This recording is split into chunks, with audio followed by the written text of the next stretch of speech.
Welcome back, my friends. I am happy that you're here today. I wanted to kind of have a different episode than I usually do. Usually I'm talking about fitness or having a guest on to share their story about what they've done to get after it. And this is going to be a little bit of a heavier episode. So just a little warning there. And it might upset some people because we're going to be talking about men's mental health.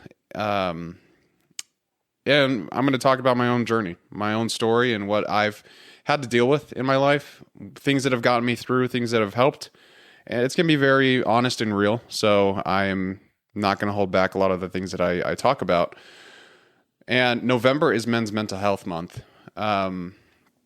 Before we go anywhere else with this topic, I want to ground the conversation in reality and talk about the actual data behind what our I guess really everyone in the world in terms of men are facing. So the numbers are shocking. When I saw these, I was kind of taken aback a little bit because it's a scary thing, and we'll talk about why I think it's a hard thing for men. But the actual numbers are shocking. So globally, 1 in 8 men live with a diagnosable mental health disorder. So that's things like depression, anxiety, schizophrenia, those kind of things. In the US, it's closer to 1 in 5 men. And that's pretty wild. Every single year, 1 in 5 men will get diagnosed with some kind of mental health disorder.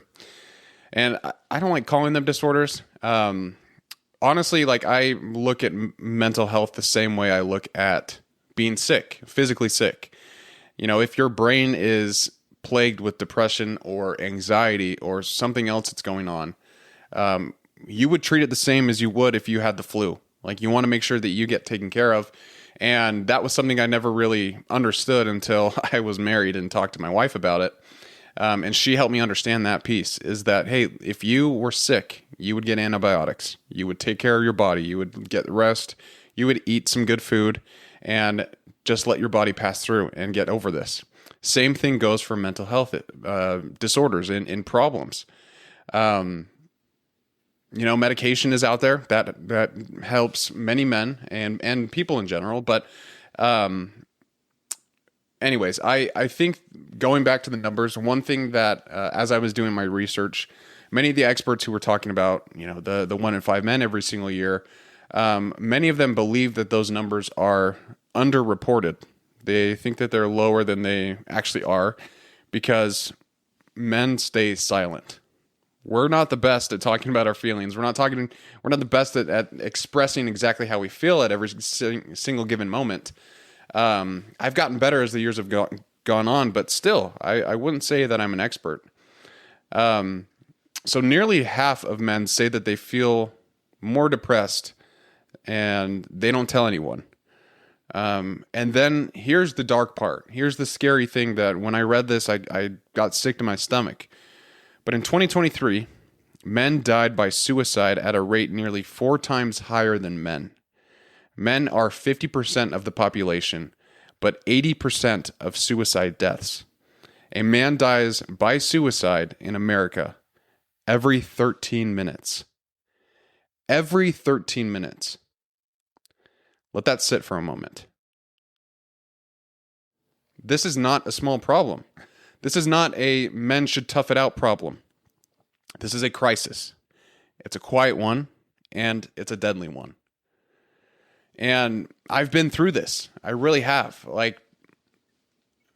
Mental health is something that I've struggled with quite a bit. I've had eating disorders. I've had states of depression, and each time I'm always scared when I go through it. I think many of the reasons I am scared is because the thoughts that come into my head are very intrusive. I don't want them there, and yet they still show up, and it's hard to control them. I'm someone who hyper focuses on my thoughts. I like to think a lot, but when those thoughts are interrupted by, depression or thoughts of suicide, it scares the hell out of me. And it's something that I wish more men talked about because I think we face it more than like those numbers said, like they're lower than they actually are reported to be. But back in around 2023, I was going through a big transition. At my job, I was working really hard, but seeing no growth, seeing no opportunity to find, the next step for me in my career. I was, still hitting on my numbers and sales and doing what I should have done, but I felt like I was very stagnant. And as someone who preaches and talks about, personal growth and progression and really trying to do your best, that did not sit well with me. And so, the thoughts started slow, like they started pretty light. I would call myself, hey, you're kind of a loser. Like, you're not doing much. And those would progress to like, you're kind of a terrible guy. Like, you're not a great man. And then those got even worse, and it was like, you should probably die. Like, as hard as that might be to hear, those were like thoughts that went through my head.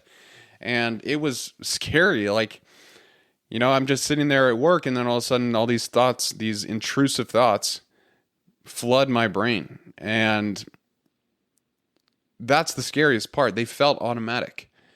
It was like a virus was in my mind, and I couldn't shut it off.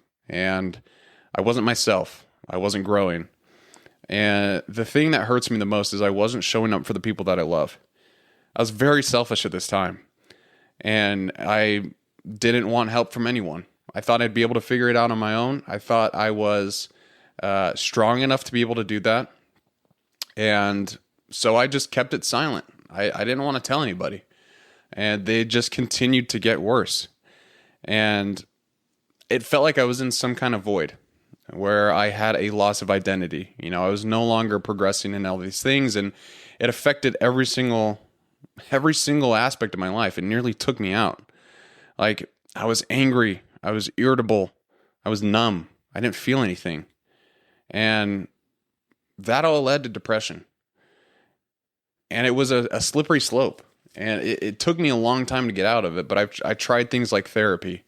I went on a medication, and I actually wasn't going to share that part because, like, even me sitting here, like, talking about men's mental health and how, I wish that more men would talk about it and be able to express themselves and find help when they needed it. But I didn't want to talk about my medication because, again, like, I in those thoughts, in those times when I was depressed and I was trying to figure it out, I thought if I was to go on some kind of medicine, it would 100% be a sign of weakness on my part. And so I kind of swore that off, that I wasn't going to try any meds. Eventually I did, and it actually did help quite a bit. I was diagnosed with OCD, and the medicine that I'm on is specifically for those who have OCD. But like, here's the thing. I wouldn't know if I was diagnosed with OCD if I didn't actually go to the doctor and talk to them about what was going on and what my thoughts were like. And because I have OCD, like, when I have an intrusive thought, I will hyperfixate on it and focus on it and think about it and really just dissect every part of that thought. And it'll take up my whole day.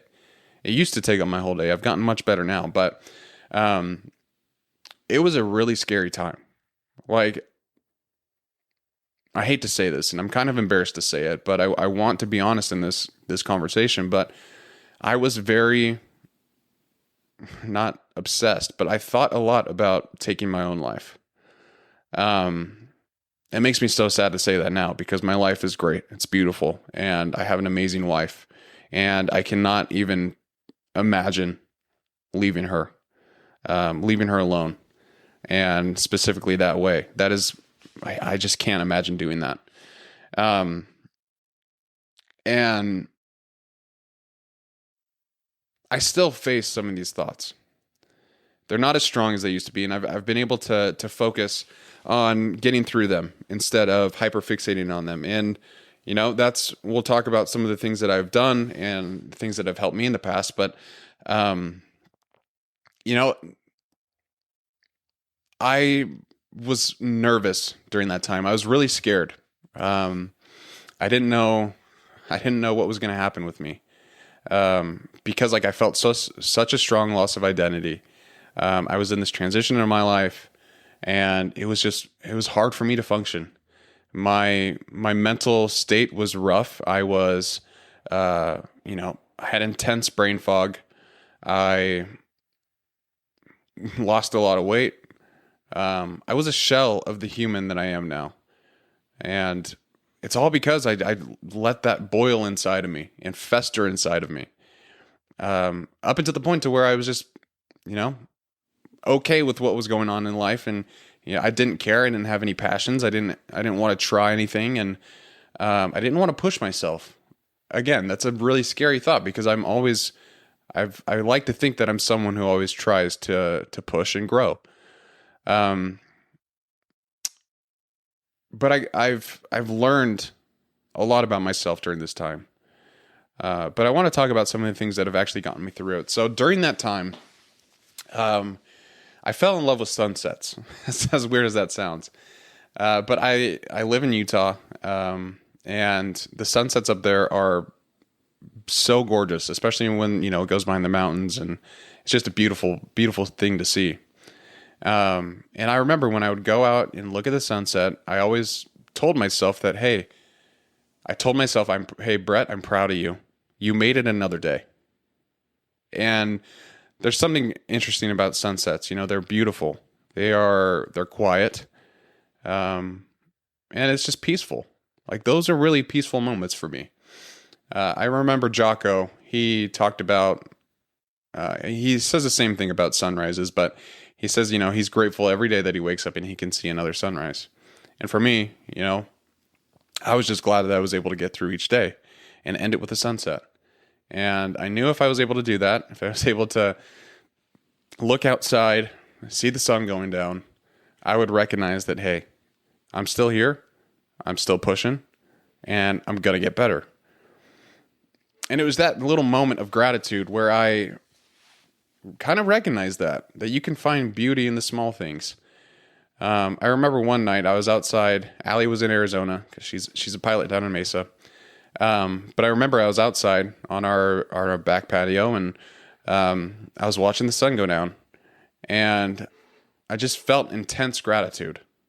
I was so grateful that I was still here, that I was starting to feel better, and most importantly, I was grateful for my circumstances. As strange as that might sound, because I was depressed and I was in this pretty rough shape, but I was grateful because there were so many other people out there, and there are so many people out there still today who have situations that are much worse than mine, yet they find joy. And there's this quote from President Russell M. Nelson. He was the last prophet of the Church of Jesus Christ of Latter-day Saints, but he says the joy in our lives is directly correlated to what we focus on. It's that's not the exact quote, but something along those lines, that our joy in life is completely revolves around what we focus on. And that is a truth that I have learned, because in that time where I was depressed and I had thoughts of taking my own life, I thought about those things. And I didn't think about what I had. I didn't think about the things that were going well in my life, and little things like my physical health, and the fact that I have a loving wife. And that's not a little thing. I take that back. That's a huge thing. But my physical health, the fact that I have a car, like little tiny things, I would try and find gratitude in every single day. I got to the point to where I had a gratitude journal, and I would start my day just writing down 3 things that I was grateful for. It's kind of a common thing that I believe many people do, but for me at that time, it just allowed me to pause and really focus on, what I am grateful for and what I am thankful in my life for things that have happened to me. And going back to the gratitude piece, I started very small. It began with those sunsets, and I was just proud I was able to make it another day. But that was gratitude in its simplest form. And slowly, It changed me. Like, it's not going to be an overnight change for you. And it wasn't for me. And so I want to make that clear. Like, gratitude is not going to be it's not going to be the magic potion that cures you of your mental health issues. No, I don't think that's the case. But I think it's a very powerful catalyst to get you out of the situation. It doesn't erase the pain. It gives you a place to stand, though, while you heal. And gratitude became my anchor and almost my reset button. Like, my reminder that even when life feels unbearable, there are things worth noticing, worth valuing, and worth staying alive for. Over the years, I've had conversations with close friends, my brothers and other men in my life, and the pattern is always pretty similar. We carry pressure. We put a lot of pressure on ourselves. Men do, just with providing and working hard, trying to take care of the people in our lives. We suppress what we feel. We don't want to burden anyone. We don't want to look weak. And we don't want to fail the people who are counting on us. If you're a man, I'm sure one of those things rang true to you. I'm sure you have dealt with one of those thoughts before. You don't want to burden anybody, so why would you tell them about your problems? You don't want to be that guy. I had those thoughts. You don't want to look weak. If you go and you ask someone for help, you might not be the strong man that you always thought you were. I faced that. I really faced that. That was a hard thing for me to go through. And you don't want to fail the people counting on us. This was always something that I struggled with as well. Like, I didn't want to go to my wife and say, hey, Al, I'm depressed. I'm having a hard time. Because I didn't want her to lose her faith in me as a man, to be able to, handle the hardships of life, to be able to continue on and find the joy. I didn't want to tell her that. I didn't want to feel like I was failing her because, I'm married to this beautiful, amazing woman and I'm depressed. I didn't want her to think that was because of her. And I've learned that silence is not a strength. It's a killer.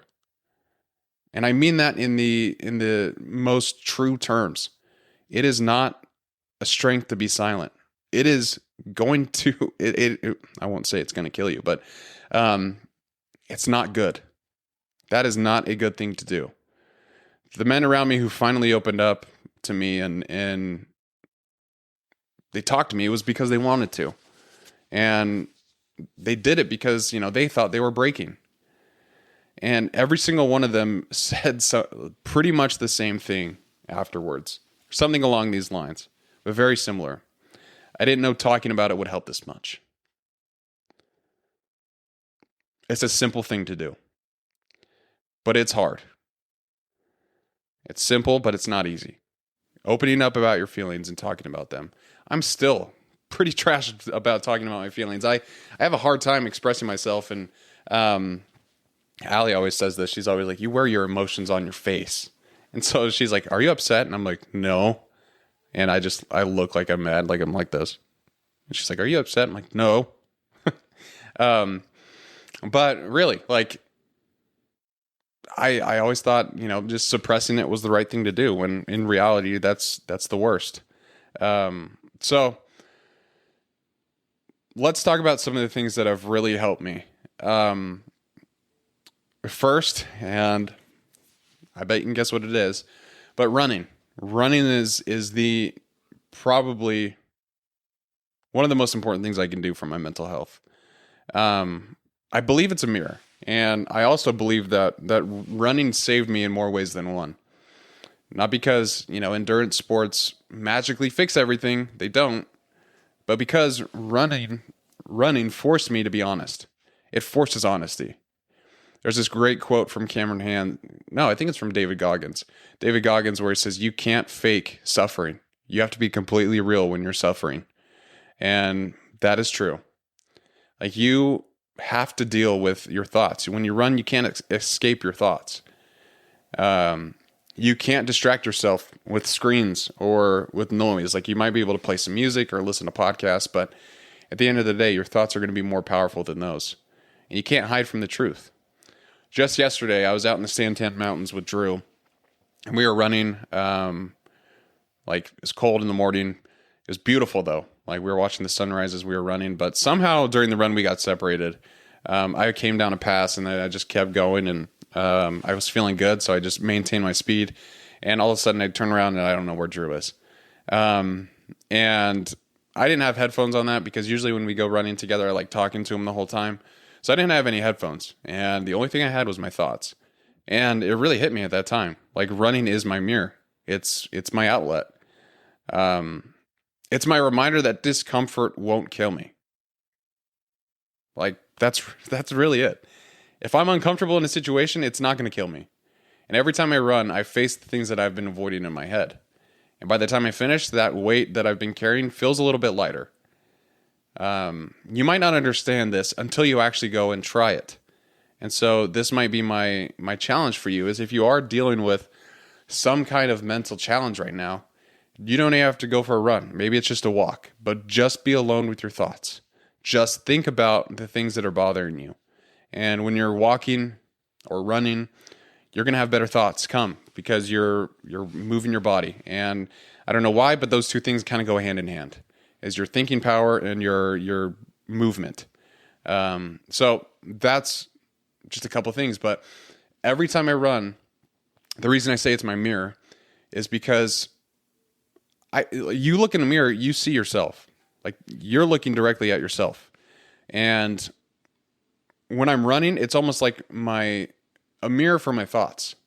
Like, I have to go in there. I have to go into my brain and think about what's going on, what I want to focus on. Like, if I'm thinking about a podcast, I'll think about certain topics or quotes or stories that I've heard that might be relevant.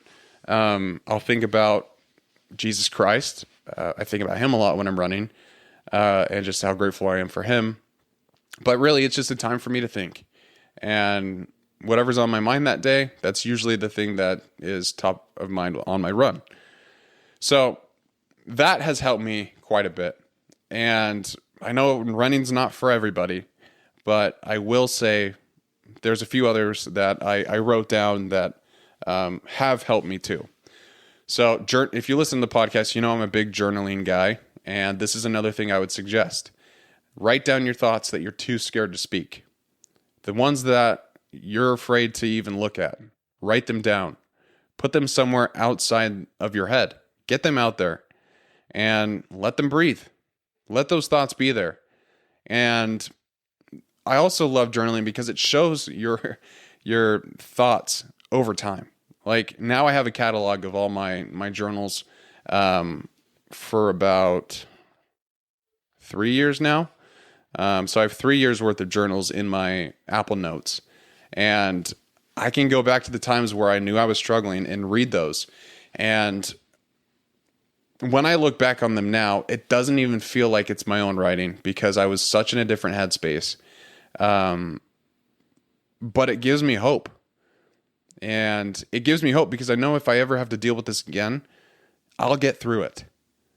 So that's why I love journaling so much. It just gives me a chance to get my thoughts out of my head, to write them down and leave them there. The other thing is gratitude. Like I said, you can start with 3 things each morning that you're grateful for. You can write them down, put them in your phone. You could text them to yourself. Like, it doesn't matter. But that's a simple exercise that at least shows you that you do have more things to be grateful for than you thought. Big or small, it doesn't matter.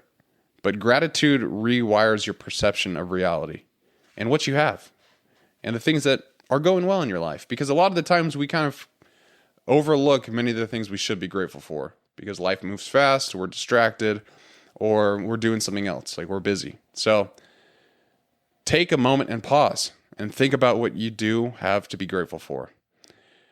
The third thing kind of goes along with running, but I would just say hard exercise in general. Like, not for the aesthetics, not for looking, but really for your mind. Movement clears mental fog like nothing else for me.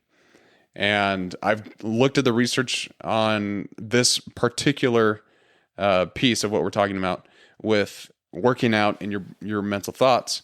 And almost all psychologists say that it is very important for you to move your body. Humans are not meant to be stagnant. So if you're sitting around a lot, if you're not moving very much, that'll add up, and your body needs to move. I almost look at exercise as kind of like a vitamin. And, you take a vitamin every day and you're supposed to start feeling better. It's supposed to, take care of you. If you're taking D3, like it builds your immunity. There's all certain things that these supplements and these vitamins do for your body. But exercise is almost like a vitamin for the mind and the body too. Like it's really good for you, but it clears out your mind. Because when you're doing something incredibly hard, you're not going to be focusing on what's bothering you. You're going to be focusing on making sure you don't die with this exercise. You're going to be pushing yourself. The fifth one is the most important to me, and it's faith. Like, I know that God carried me through the moments that I couldn't carry myself. I still believe that today. I know that Jesus Christ absolutely understands every single thing that I go through. He suffered for all of us, not just for our sins, but all our emotional pains too. And I know that is true because he did it for me. I would pray to him every single night, and I would pray for extra strength. And I received it. I got that strength. I'm still here today. And let me tell you, the thoughts that I had, the intrusive, suicidal thoughts, were so strong. It was scary. I didn't recognize myself.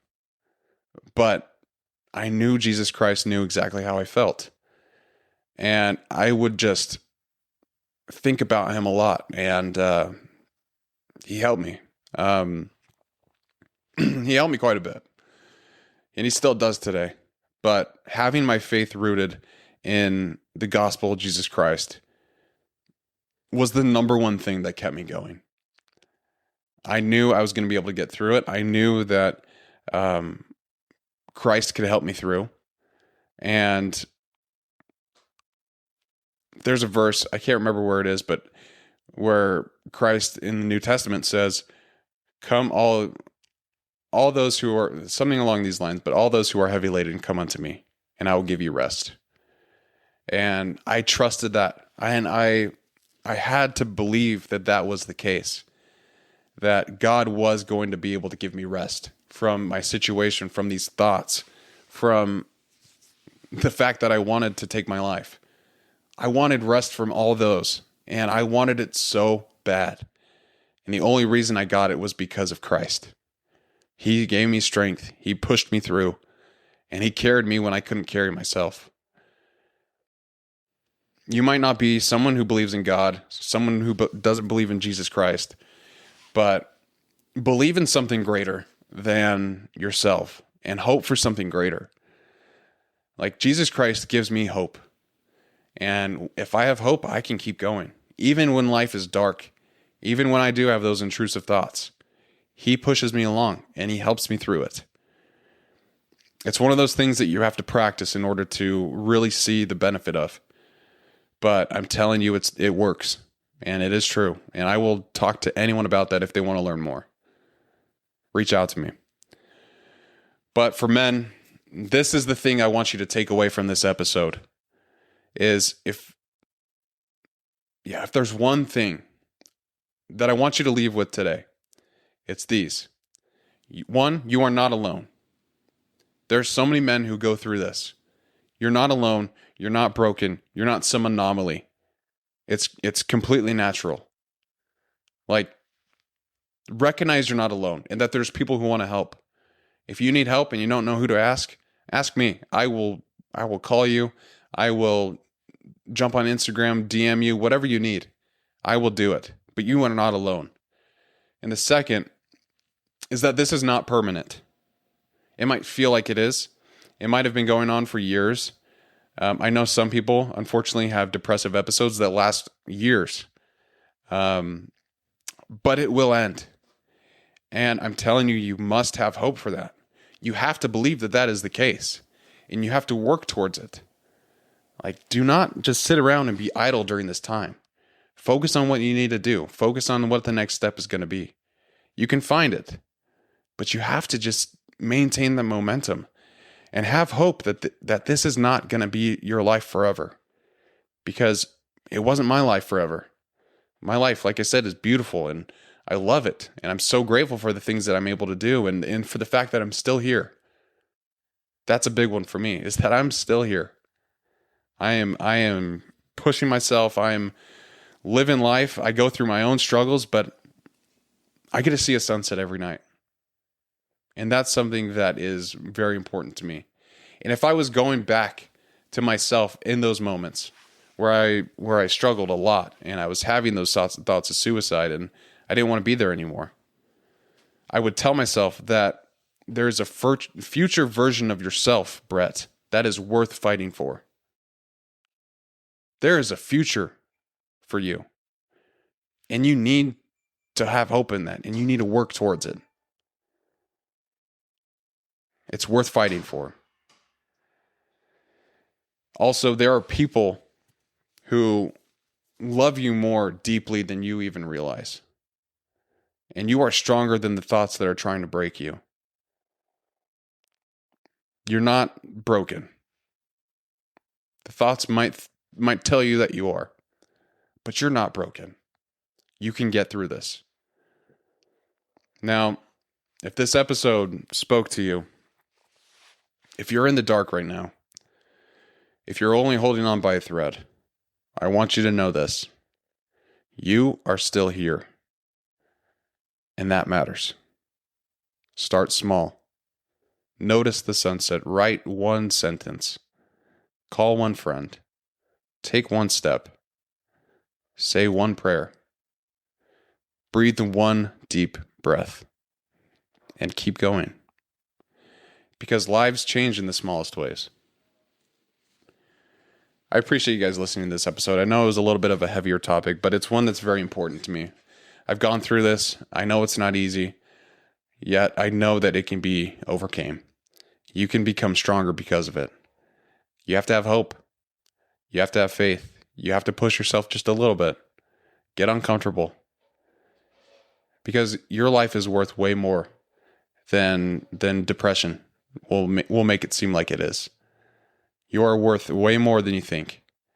And I'm here for you. Many people are here for you. You're not alone in this.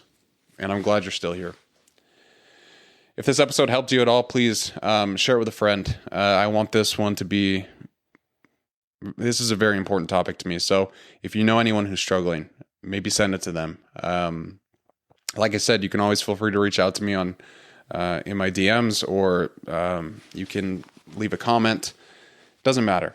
But just know that you can get through this. I did. And I didn't think I could. Yet here I am. And I'm so grateful that I'm here. And I'm glad you're here too. Thank you guys so much for listening to this episode. And as always, keep getting after it.